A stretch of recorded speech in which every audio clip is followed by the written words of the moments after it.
আসসালামু আলাইকুম। কেমন আছেন সবাই? আশা করছি সবাই খুব ভালো আছেন। আলহামদুলিল্লাহ আমরাও আল্লাহর রহমতে আছি বেশ ভালোই। প্রতিদিনের মতোই শুরু করছি আমার নতুন আজকের ব্লগ। আজকের ব্লগ ভিডিওটা একদম সকালবেলা থেকে শুরু করতে পারিনি।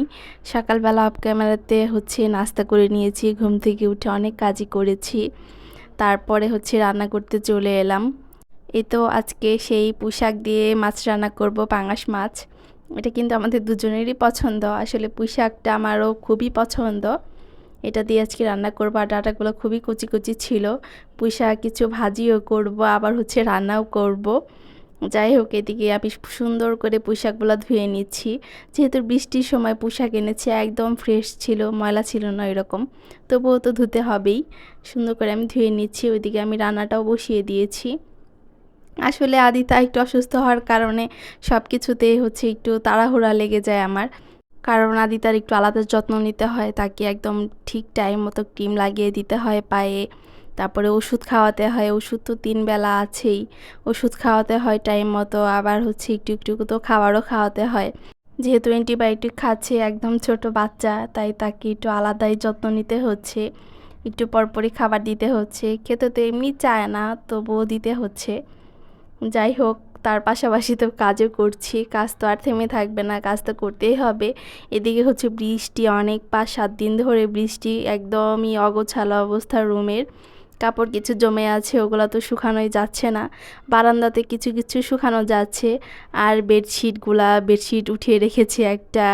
তারপরে এমনি কিছু ড্রেস, বাইরে থেকে যেহেতু মাত্র এসেছি, অনেক কাপড় ধোয়ার আছে, ওগুলা কিছুই করতে পারতেছি না। তবুও বারান্দাতে যতটুকু শুকানো যাচ্ছে, একটা দুইটা ধুচ্ছি। কিন্তু বৃষ্টির দিনে আসলে কাপড় এরকম শুকালেও ভালো লাগে না, রোদে শুকালে যেরকম ভালো লাগে। কাপড় যেহেতু আগের বাসায় একদম সব কাপড় রোদে শুকাতাম, ভালো লাগতো। এখন বারান্দাতে কিছু কাপড় শুকালে যেন কেমন লাগে, ভালো লাগে না। রোদে শুকালে কিন্তু অনেক ভালো লাগে, পরতেও ভালো লাগে। কিন্তু বারান্দাতে শুকালে আনিজি লাগে, ভালো লাগে না। স্যাঁতসেঁতে একটা কেমন যেন ভাব আসে কাপড়ে। কিন্তু কিছু করার নেই, 5-7 দিন ধরে বৃষ্টি, রোদে তো একদমই রোদের মুখ দেখা যাচ্ছে না, একটুও রোদ উঠতেছে না। তারপরে দেখি রোদ উঠলে কাপড় ধুতে হবে অনেকগুলা। এখন একটু ফ্রি আছি কাপড় ধোয়ার থেকে। যাই হোক, এদিকে আমি রান্না বান্না কিন্তু অনেকটা এগিয়ে নিয়ে গিয়েছি। মাছ কষিয়ে নামিয়ে শাকও দিয়ে দিয়েছি। এখন শাক কষানো হয়ে গেলে ঝোল দিয়ে দিব। আর ওইদিকে ভয়েস দেওয়ার সময় এই সবজিওয়ালা, ওই মাছওয়ালা, এই যে ডাকাডাকি শুরু করে, কি আর বলবো।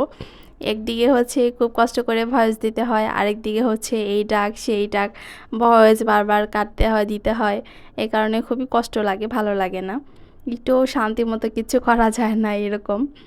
যাই হোক, এদিকে আমার শাকটা সুন্দর মতো কষানো হয়ে গিয়েছে। এখন একটু ঝোল দিয়ে দিব, বেশি দিতে হবে না, কারণ শাক তো আমার কষানোর মধ্যেই সিদ্ধ হয়ে গিয়েছে। আর তারপরে একটু পরে মাছটা দিয়ে দিব, তাই এদিকে আমার রান্না শেষ হয়ে যাবে। মেয়েটা অসুস্থ থাকার কারণে আসলে কোনো কিছুতেই এরকম মন বসতেছে না। এরকম আসলে অসুস্থ কখনো হয়নি। অনেক ভয় পাচ্ছি মেয়েটাকে নিয়ে। যাই হোক, এখন যেহেতু ওষুধে কাজ করছে, আল্লাহ ভরসা, দেখি কি হয়। আর মাঝে মাঝে মনে হয় যে না, কি করলে একদম তাড়াতাড়ি ভালো হয়ে যাবে, কি করলে একদম তাড়াতাড়ি সুস্থ হয়ে যাবে, আমি সেটাই করব। এরকম মাঝে মাঝে মনে হয়। কিন্তু এরকম তো আর একদম একদিনে আর ঠিকঠাক হবে না, এটা তো শুধু বললেই হবে না। এটা সময়ের ব্যাপার। যে কোনো অসুস্থতাই বা সুস্থতাই সময়ের ব্যাপার। যাই হোক, ওইদিকে আমি পুঁইশাক কিছু এখন ভেজেও নিব। একসাথে একদম এক জিনিস দিয়ে 2 পদ করছি একদিনেই। কি করব আর, খেতে ইচ্ছে করছে যে ভাবলাম একটু পুঁইশাক আজকে ভাজি করে খেয়ে ফেলি গরম গরম। তাই এদিকে পুঁইশাকটা ভাজি করে নিচ্ছি, একটু লবণ দিয়ে দিচ্ছি। আর পুঁইশাকটা একদম কচি ছিল, বেশি সময় লাগবে না। প্রথমে আমি সুন্দর করে এখন ভাপে বসিয়ে দিলাম। ভাবে সিদ্ধ হওয়ার পর বাগার দিয়ে নেব। যেরকম শাক সবসময় আমি রান্না করি, শাক কিন্তু অনেকে এভাবেই রান্না করে, আবার অনেকে ডাল দিয়ে রান্না করে। আমি শাক ভাজি বেশি পছন্দ করি, ডাল দিয়ে এরকমভাবে কখনো খাওয়া হয়নি। এই তো সুন্দর করে সিদ্ধ করে নিচ্ছি। আর ভিডিওর মাঝখানে আবার একটা কথা বলে নিচ্ছি, আমার চ্যানেল যারা নতুন ভিজিট করেছেন, আপু ভাইয়ারা, আপুরাই বেশি ভাইয়াদের থেকে, দয়া করে আমার চ্যানেলটা সাবস্ক্রাইব করে পাশেই থাকবেন। আর ছোট্ট একটা লাইক দিয়ে ভিডিওটা দেখা শুরু করবেন। আগে এই লাইকটা দিয়ে তারপরে ভিডিওটা দেখবেন। যাই হোক, এদিকে আমি ভাতটা রাইস করে বসিয়ে দিয়েছি। আর কিছু ঢেঁড়স ভর্তা করবো, একদম কচি ঢেঁড়স। আর শাকটাও এখন হচ্ছে বাগার দিয়ে নিচ্ছি। আমার সিদ্ধ হয়ে গিয়েছে শাকটা, খুব সুন্দর। এখন রসুন পেঁয়াজ এগুলো দিয়ে হচ্ছে সুন্দর করে বাগার দিয়ে নিচ্ছি। এভাবে আমি সবসময় শাক রান্না করি, এটাই বেশ মজা। শুকনা মরিচ দিয়ে খেতেও ভালো লাগে, আবার কাঁচা মরিচ বাগারে দিলে সেটাও মজা লাগে, যে যেভাবে খেতে পছন্দ করে আর কি। আমি শুকনা মরিচ দিয়েও খাই, মাঝে মাঝে কাঁচা মরিচ দিয়েও খাই। শুকনা মরিচ তো ভাজাই থাকে, বা ভাজা না থাকলে ভেজে নেওয়া হয় সবসময়ই।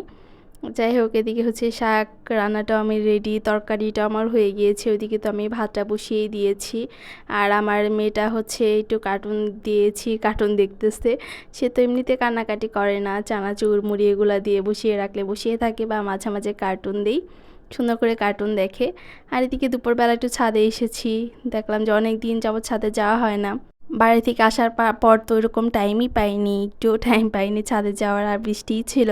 তাই ভাবলাম যে দেখি ড্রামে কেমন পানি জমেছে কিনা, বৃষ্টি হচ্ছে অনেক। আর এদিকে হচ্ছে যেহেতু রুমে পানি ছিল ড্রামে, সেই পানি ব্যবহার করতেছি।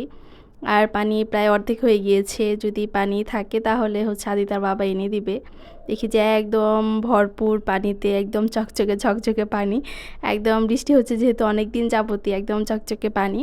এগুলো হচ্ছে কিছু নিব আর এইভাবেই থাকবে, কেউ এরকম নেয় না, যে যার মতো নেয়।